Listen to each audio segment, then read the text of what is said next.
একজন হইল হযরত জাকারিয়া আলাইহিস সালাম, আরেকজন হইল হযরত আইয়ুব আলাইহিস সালাম, আরেকজন হইল হযরত ইউসা আলাইহিস সালাম।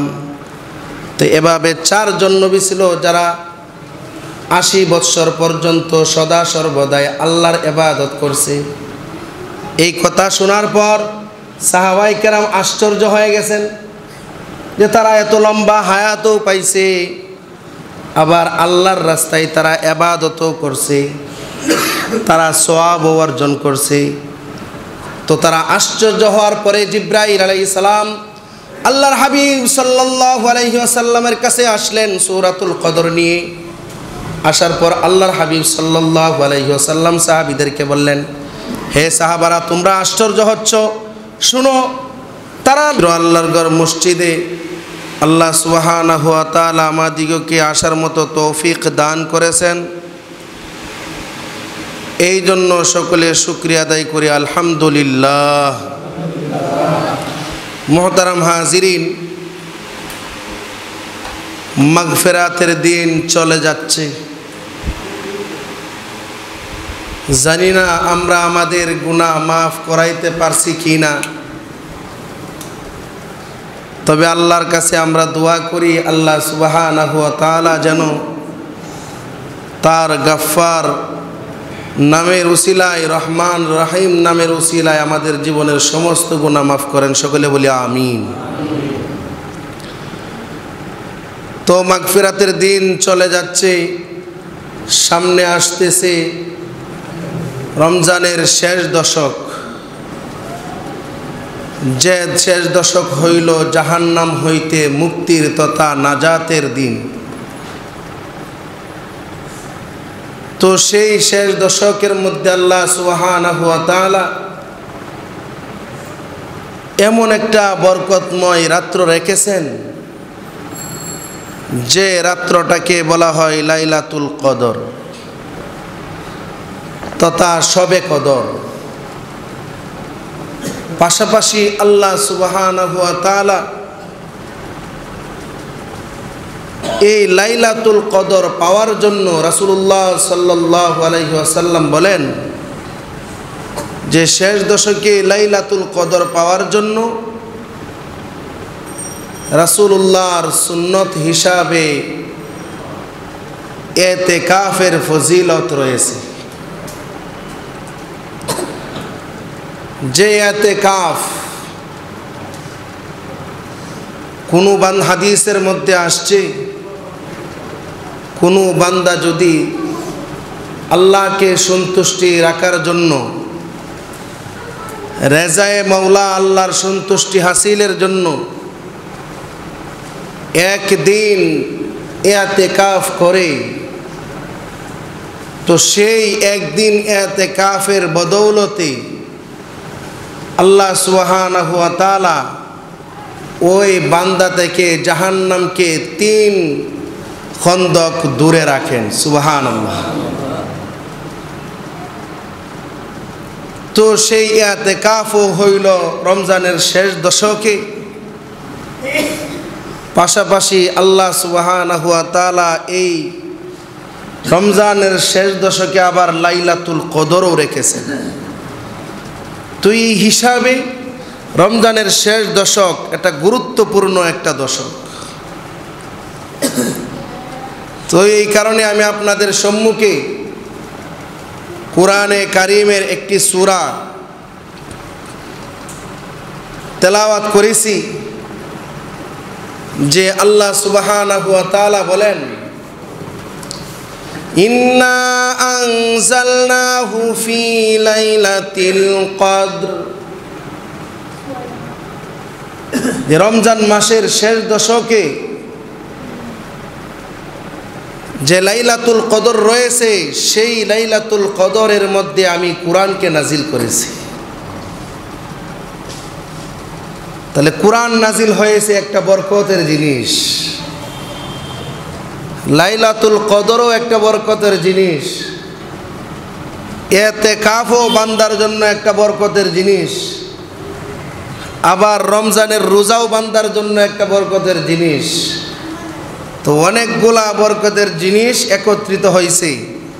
তো অতএব আপনা আমার সকলের উচিত হইল সেই বরকতগুলা যেন আপনি এবং আমি হাসিল করে আমাদের গুনাহকে মাফ করাইতে পারি, জাহান্নাম থেকে মুক্তি, নিজেকে জাহান্নাম হইতে মুক্তির একটা উপায় তৈরি করতে পারি। আমরা সবাই চেষ্টা করব ইনশাআল্লাহ। কারণ যদি এই সমস্ত বরকতের জিনিস পাওয়ার পরে যদি আপনি এবং আমি জাহান্নাম থেকে নিজেকে মুক্তি না করতে পারি, আপনা এবং আমার মতো গুনাহগার, আপনা এবং আমার মতো হতভাগা আল্লাহর জমিনে আর কেউ নাই। তো আমরা সবাই চেষ্টা করব তো ইনশাআল্লাহ। তো আল্লাহ সুবহানাহু ওয়া তাআলা বলেন, ইন্না আনজালনাহু ফি লাইলাতিল কদরি। আল্লাহ সুবহানাহু ওয়া তাআলা বলেন, রমজান মাসের শেষ দশকের বেজোর রাত্রির মধ্যে একটা রাত্র হইল লাইলাতুল কদর, যে কদরের রাত্রের মধ্যে আমি আল্লাহ সুবহানাহু ওয়া তাআলা কুরআনকে নাজিল করেছি। ওয়ামা আদরাকা মা লাইলাতুল কদর। আল্লাহ সুবহানাহু ওয়া তাআলা নবীকে বলেন, হে নবী, আপনি কি জানেন লাইলাতুল কদর কি? আল্লাহ সুবহানাহু ওয়া তাআলা নবীকে বলে দিয়েছেন, হে নবী, আপনি কি জানেন লাইলাতুল কদর কি? অপর আয়াতে আল্লাহ সুবহানাহু ওয়া তাআলা বলেন, লাইলাতুল কদরি খায়রুম মিন আলফি শাহর। হে নবী শুনুন, লাইলাতুল কদর হইল কোনো বান্দা যদি ওই লাইলাতুল কদরকে ইবাদত করে কাটাইতে পারে, আল্লাহ সুবহানাহু ওয়া তাআলা ওই বান্দাকে 1000 বছর ইবাদত করলে যে সওয়াব হয় সেই সওয়াব দান করবে। সুবহানাল্লাহ। এটা হলো লাইলাতুল কদর।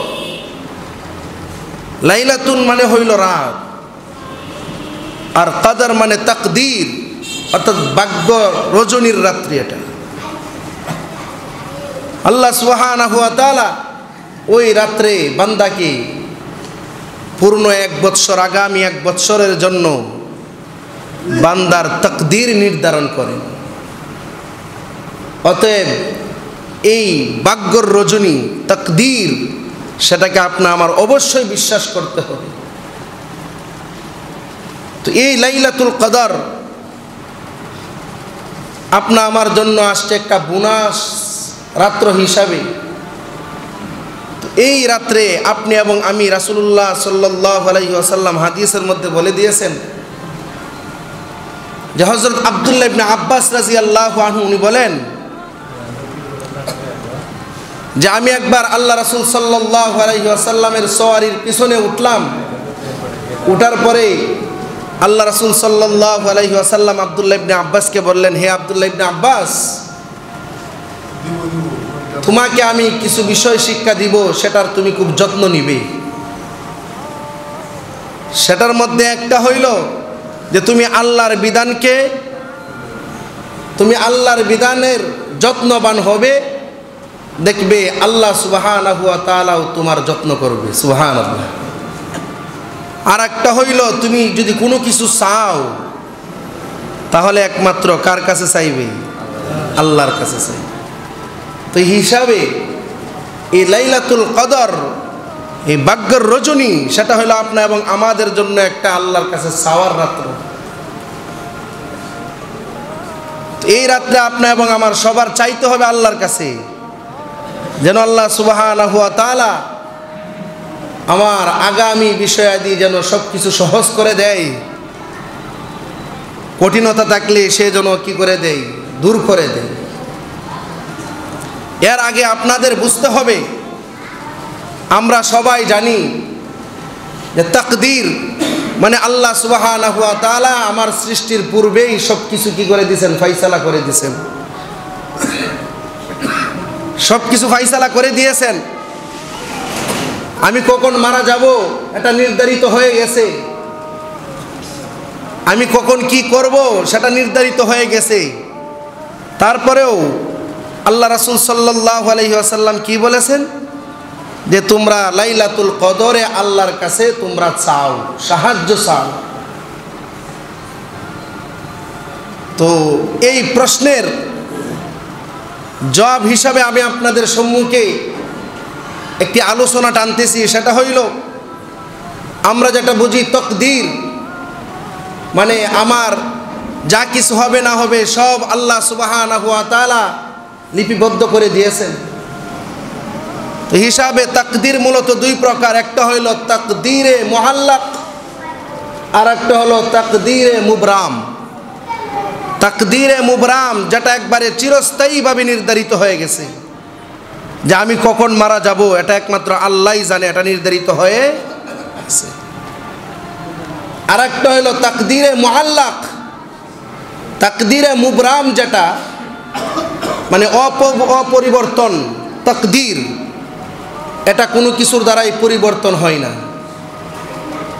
আর তাকদীরে মুআল্লাক যেটা পরিবর্তন তাকদীর, এটা আবার দোয়ার দ্বারা। আল্লাহ রাসূল সাল্লাল্লাহু আলাইহি ওয়াসাল্লাম হাদিসের মধ্যে বলেছেন যে তাকদীরে মুআল্লাক যেটা, সেটা দোয়ার দ্বারা পরিবর্তন হয়, সেটা নেক আমল দ্বারা পরিবর্তন হয়, সেটা আল্লাহর রাস্তায় দান করার দ্বারা কি হয়, পরিবর্তন হয়। তো এই বিষয়টা আনলাম এই কারণেই, অনেকের মনে প্রশ্ন জাগতে পারে যে লাইলাতুল কদরকে বলা হয় ভাগ্যের রজনী, অর্থাৎ আগাম 1 বছর সে কি করবে কি না করবে সব আল্লাহ সুবহানাহু ওয়া তাআলা লিপিবদ্ধ করে দিবেন।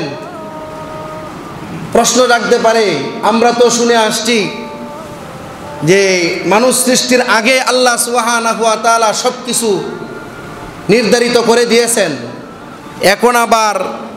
এখন আবার কোন কি কাজ করলে আবার তকদির পরিবর্তন হবে, এটা তো প্রশ্ন এমনটা জাগতে পারে। এই কারণে আমি বলে দিয়েছি যে তাকদীরে মুবরাম যেটা, সেটা পরিবর্তন হয় না। আর তাকদীরে মুআল্লাক যেটা, সেটা দোয়া দ্বারা কি হয়, পরিবর্তন হয়। সেটা সাহায্য করার দ্বারা পরিবর্তন হয়, সেটা আল্লাহর কাছে সাহায্য পানা চাওয়ার দ্বারাও পরিবর্তন হয়। তো যাই হোক মুহতারাম হাজিরিন, বলতেছিলাম যে এই লাইলাতুল কদর সেটা হলো মুমিনদের জন্য একটা গনিমত। এই গনিমতকে যদি কাজে না লাগাইতে পারি, আপনি এবং আমার মতো হতভাগা আল্লাহর জমিন আর কেউ নেই। তো এই তাকদীরকে আপনা আমার সকলের বিশ্বাস করতে হবে। জাবির ইবনে আব্দুল্লাহ রাদিয়াল্লাহু আনহু বলেন, আল্লাহর হাবিব সাল্লাল্লাহু আলাইহি ওয়াসাল্লাম বলেছেন, কোনো বান্দা যদি তাকদীরকে বিশ্বাস না করে, তার ভবিষ্যতে কি হবে না হবে, তার কাছে আজকে মুসিবত আসছে এটাও তার তাকদীর, তার কাছে আজকে সুখ আসছে এটাও তার তাকদীর, এটাকে যদি কোনো বান্দা বিশ্বাস না করে তাহলে সে প্রকৃত ঈমানদার হতে পারবে না। এই কারণে তাকদীরকে বিশ্বাস করতে হবে, কারণ আল্লাহ সুবহানাহু ওয়া তাআলা সব কিছু নির্ধারিত করে দিয়েছেন যে আমার কপালে যা আসবে, আমার ভবিষ্যতে যা আসবে সব ধরে নিতে হবে, এটা আমার তাকদীরে ছিল। হযরত উবাদা ইবনে সামিত রাদিয়াল্লাহু আনহু, হাদিস শরীফের মধ্যে আসছে, হযরত উবাদা ইবনে সামিত রাদিয়াল্লাহু তাআলা আনহু তার সন্তানকে বললেন, হে আমার সন্তান শোনো, তোমার কাছে যা আসবে, তোমার কাছে যা আসবে সেটা তোমার তাকদীরে ছিল, আর তোমার কাছে যা আসবে না, আসে নাই, সেটা তোমার তাকদীরে ছিল না। অতএব তুমি যদি এটাকে বিশ্বাস না করো তাহলে তুমি প্রকৃত ঈমানদার হতে পারবে না, তাহলে তুমি ঈমানের স্বাদ পাইবে না। শোনো কেন? কারণ আমি আল্লাহর হাবিব সাল্লাল্লাহু আলাইহি ওয়াসাল্লামের কাছ থেকে শুনেছি যে আল্লাহর হাবিব সাল্লাল্লাহু আলাইহি ওয়াসাল্লাম বলেছেন, আল্লাহ তাআলা কলমকে সৃষ্টি করলেন, আল্লাহ সুবহানাহু ওয়া তাআলা কলমকে সৃষ্টি করলেন, কলমকে সৃষ্টি করার পর আল্লাহ সুবহানাহু ওয়া তাআলা কলমকে আদেশ করলেন, হে কলম তুমি লিখো। কলম আল্লাহকে বললেন, হে রব, রব্বি মা আকতুবু, হে রব আমি কি লিখব?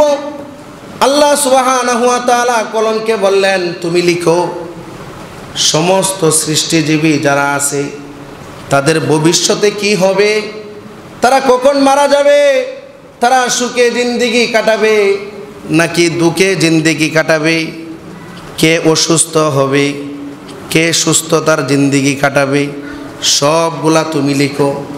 কলম যখন আল্লাহর আদেশ পাওয়ার পর সবগুলা লিপিবদ্ধ করবে, করার পর নির্ধারিত হয়ে গেছে ওয়াজাফাতিল আকলাম, কলম একবারে কলমের কালি শেষ হয়ে গেছে।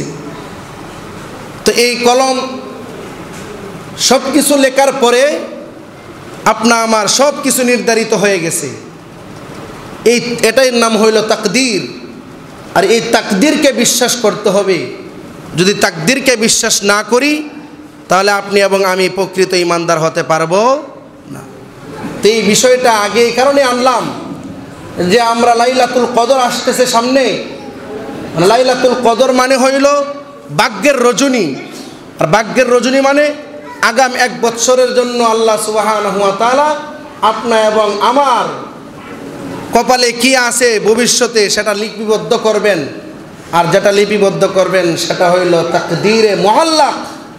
এই কারণে আপনা আমার সকলের উচিত হইল, যেহেতু তাকদীরে মুআল্লাক পরিবর্তন হয়, অতএব সকলের উচিত হইল এই রাত্রেই আল্লাহর কাছে সাহায্য চাওয়া, আল্লাহর কাছে আবেদন করা যে হে রব, আগামী 1 বছর যেন আমি সুখে জিন্দেগি কাটাইতে পারি, আগামী 1 বছর যেন আমি সুস্থতার সহিত জিন্দেগি কাটাইতে পারি, আগামী 1 বছর যেন আমি স্বাচ্ছন্দ্যে জিন্দেগি কাটাইতে পারি, সেই দোয়াটুকু করা। তো সেটাই হইল লাইলাতুল কদরের রাত্রি। তো আল্লাহ সুবহানাহু ওয়া তাআলা আল্লাহর হাবিব সাল্লাল্লাহু আলাইহি ওয়াসাল্লামকে বললেন, ওমা আদরাকা মা লাইলাতুল কদর, হে নবী আপনি কি জানেন লাইলাতুল কদর মানে কি? আল্লাহর হাবিব সাল্লাল্লাহু আলাইহি ওয়াসাল্লাম বললেন, হে আল্লাহ আমি তো জানি না। আল্লাহ তাআলা অপর অংশে বলে দিয়ে দিলেন, লাইলাতুল কদরি খায়রুম মিন আলফি শাহর, যে লাইলাতুল কদর হইল যে রাত্রে কোনো বান্দা যদি ইবাদত করে, ওই ইবাদতটুকুর বিনিময়ে আল্লাহ সুবহানাহু ওয়া তাআলা তাকে 1000 বছর ইবাদত করলে যে সওয়াব সেই সওয়াব দান করবেন। সুবহানাল্লাহ। এটা হলো লাইলাতুল কদর। আর এই সূরা নাজিল হওয়ার কিছু প্রেক্ষাপটও আছে, যে ইবনে কাসির রহমাতুল্লাহি আলাইহি উনি বলেন যে সূরা কদর, এই সূরা নাজিল হওয়ার প্রেক্ষাপট 3টা। 1 নম্বর হইল যে একবার আল্লাহর হাবিব সাল্লাল্লাহু আলাইহি ওয়াসাল্লাম সাহাবীদের মজমার মধ্যে আলোচনা করতেছিলেন। আল্লাহর হাবিব সাল্লাল্লাহু আলাইহি ওয়াসাল্লাম বলেন, বনি ইসরাইলের মধ্যে এক ব্যক্তি ছিল, যে ব্যক্তি প্রায় 1000 বৎসর, প্রায় 1000 মাস, হিসাব করলে দেখা যায় 83 বৎসর 4 মাস হয় 1000 মাসে।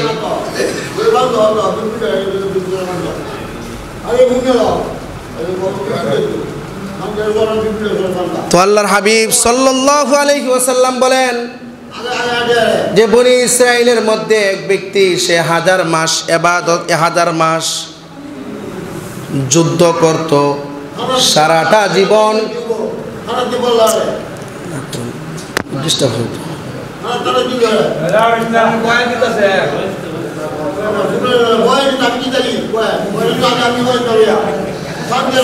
যে আল্লাহর হাবিব সাল্লাল্লাহু আলাইহি ওয়াসাল্লাম বলেন যে বনি ইসরাইলের মধ্যে এক ব্যক্তি, সে 1000 মাস সর্বদাই আল্লাহর রাস্তায় যুদ্ধ করত। এই কথা বলার পরে সাহাবাই কেরাম তারা আশ্চর্য হয়ে গেছেন যে এই লোকটা সারা বৎসর আল্লাহর কাছে আল্লাহর রাস্তায় যুদ্ধ করত, সে না জানি কতটুকু সওয়াব হাসিল করছে।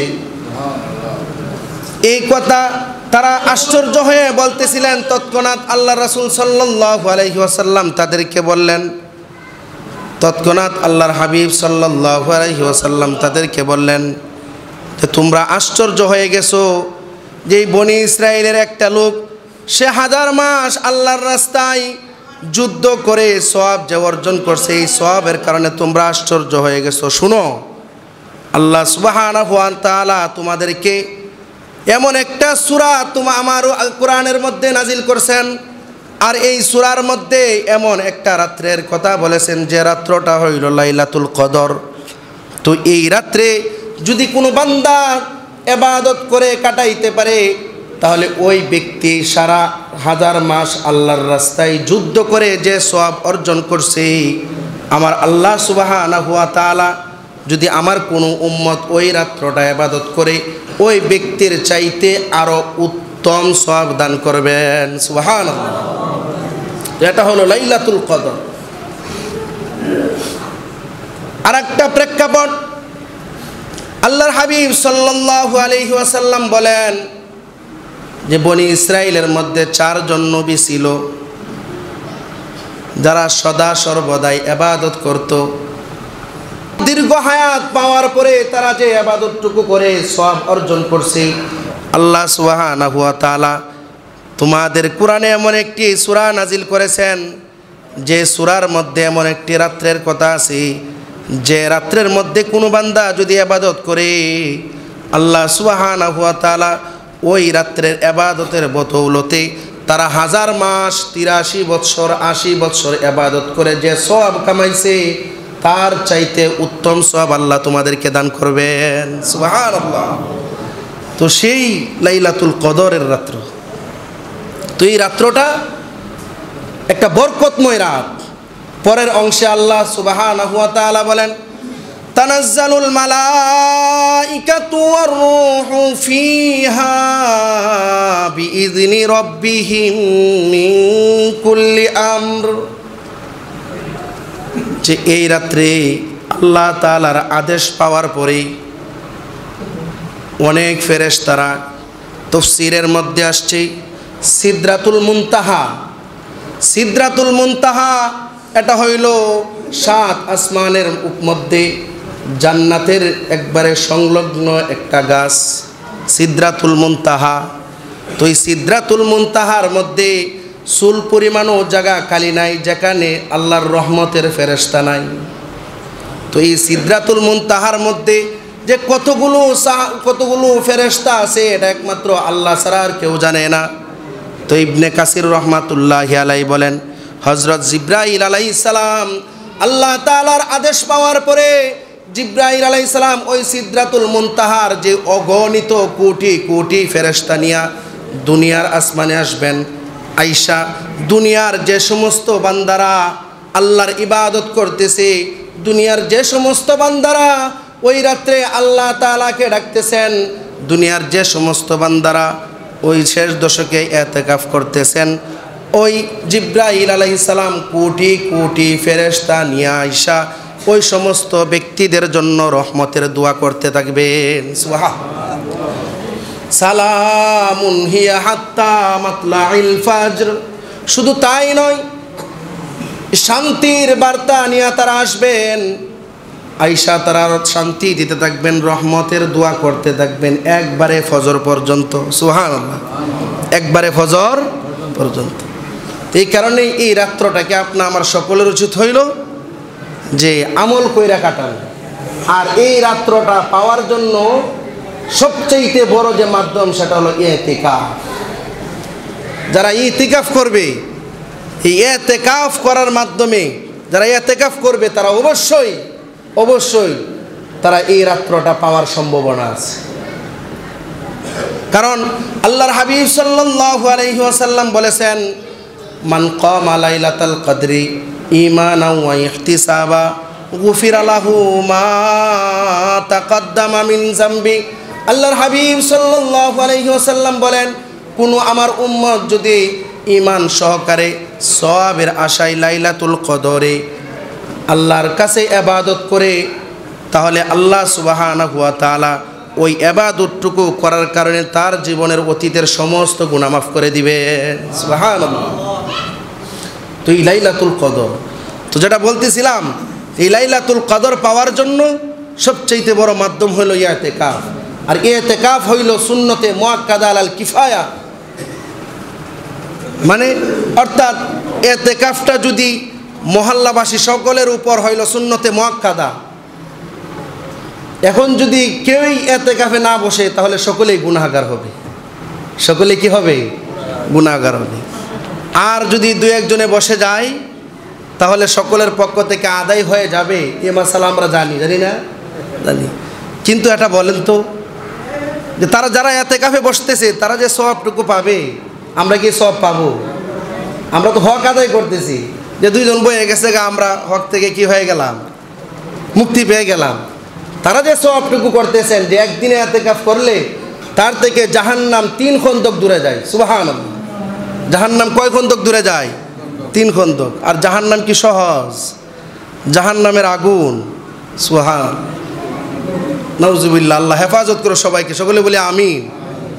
যে যদি ইমানটা নিয়ে যদি জাহান্নামে না যাইতে পারি, ইমানটা নিয়ে যদি জাহান্নামে না যাইতে পারি, তাহলে ইমানটা নিয়ে যদি কবরে না যাইতে পারি, তাহলে জাহান্নাম আপনা আমার জন্য যে কতটুক বড় ভয়ানক হবে সেটা রাসূলুল্লাহ সাল্লাল্লাহু আলাইহি ওয়াসাল্লাম এক হাদিসের মধ্যে বলছেন যে যারা বেঈমান, যারা আমল করে নাই, বেআমল খবরে গেছে, আল্লাহ কাল কিয়ামতের দিন জাহান্নামকে বলবেন, এই জাহান্নাম তুমি এমনভাবে চাপ দেও যাতে করে তার পাজরের এক হাড্ডি আর এক হাড্ডি দিয়ে প্রবেশ করে। নাউজুবিল্লাহি মিন যালিক। তো এই জাহান্নামকে দূরে রাখতে গেলে এই ইতিকাফ হইল একটা মাধ্যম। তো ইতিকাফ করবো তো ইনশাআল্লাহ। তো ইতিকাফে যারা বসতেছি ইনশাআল্লাহ আমরা সর্বদাই 4টা আমল বেশি বেশি করব। এক হইল বেশি বেশি লা ইলাহা ইল্লাল্লাহ পড়ব, 2 নাম্বার হইল আস্তাগফিরুল্লাহ পড়ব, 3 নাম্বার হইল জান্নাতের আশা করব, 4 নাম্বার হইল জাহান্নাম হইতে মুক্তি চাইব। পুরুষরা যারা আছি আমরা মসজিদে ইতিকাফ করব, আর মহিলারা যারা তারা ঘরের এক কোণের মধ্যে একটা জায়গা নির্ধারিত কইরা সেখানে তারা ইতিকাফ করবে, আর সেখানেই তারা সর্বদাই আল্লাহ আল্লাহ আল্লাহ আল্লাহ জিকির করবে। যারা কোরআন শরীফ পারি অবশ্যই আমরা এই ইতিকাফের মধ্যে এক কদম দেওয়ার চেষ্টা করব ইনশাআল্লাহ। তো এই ইতিকাফের কথা বলতেছিলাম। তো একদিন ইতিকাফ করলে জাহান্নাম কয় খন্দক দূরে যায়? 3 খন্দক। আর 1 খন্দকের সমপরিমাণ হইল আসমান এবং জমিনের মধ্যবর্তী যে জায়গা, আসমান এবং জমিনের মধ্যবর্তী যে জায়গা। আমরা তো দুনিয়া নিয়ে পড়ে আছি, দুনিয়ার মুহে পড়ে আমরা সওয়াবের যে রাস্তা আছে সবগুলা ভুলে গেছি। অথচ যদি আল্লাহর দয়া না হয় মুহতারাম হাজিরিন, যেভাবে আমরা দুনিয়ার পিছনে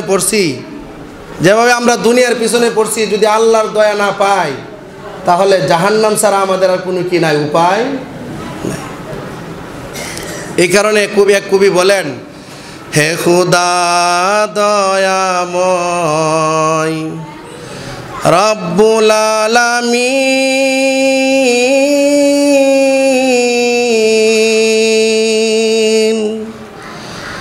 জীবনে মরণে বয় কি হবে সেই দিন, হে খুদা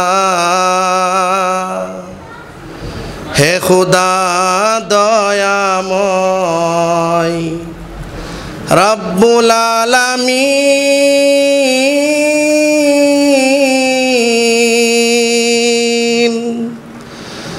জীবনে মরণে বয় কি হবে সেই দিন, হে খুদা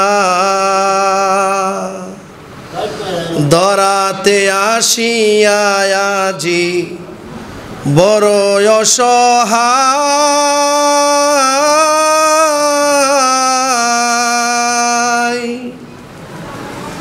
ইহকালের মায়া জালে বন্দি যে সবাই,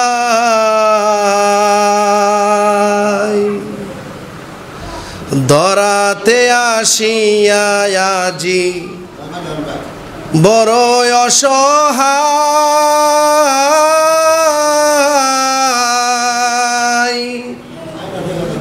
ইহকালের মায়া জালে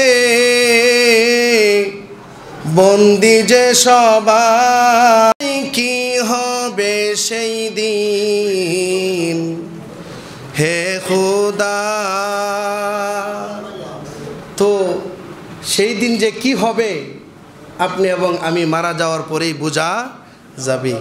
তো আল্লাহ তাআলা আমাদের সবাইকে